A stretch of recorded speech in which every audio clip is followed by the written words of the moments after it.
Le ferry Norman Atlantique est enfin rentré au port à Brindisi. La justice italienne avait exigé le retour du paquebot incendié dans le pays afin de poursuivre les recherches de corps de passagers dans l'épave.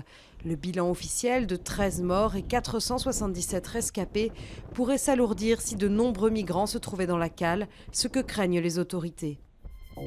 Les recherches continuent dans la mer de Java pour tenter de retrouver les boîtes noires et l'épave du vol d'Air Asia afin de comprendre les raisons du crash. Le mauvais temps et les hautes vagues ont freiné ces derniers jours l'exploration de la zone de l'accident. L'appareil se trouverait à une profondeur de 25 à 32 mètres. Une trentaine de corps ont été repêchés, dont certains ont déjà été identifiés et rendus à leurs familles pour les inhumer. Le marché automobile français remonte après avoir touché le fond en 2013, mais sans éclat.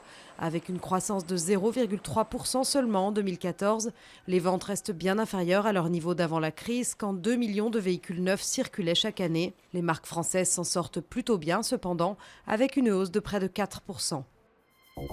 François Hollande a reçu Nicolas Hulot, son envoyé spécial pour la protection de la planète, vendredi à l'Élysée. Le président prépare une interview exceptionnellement longue lundi matin sur France Inter. Il passera 2 heures au crible des questions des journalistes, mais aussi des auditeurs.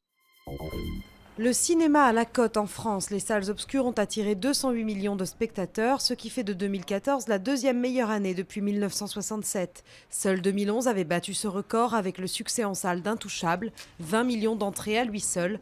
Les 3 plus grands scores au box-office sont gagnés par des films français, Qu'est-ce qu'on a fait au bon Dieu, Superchondriac et Lucie.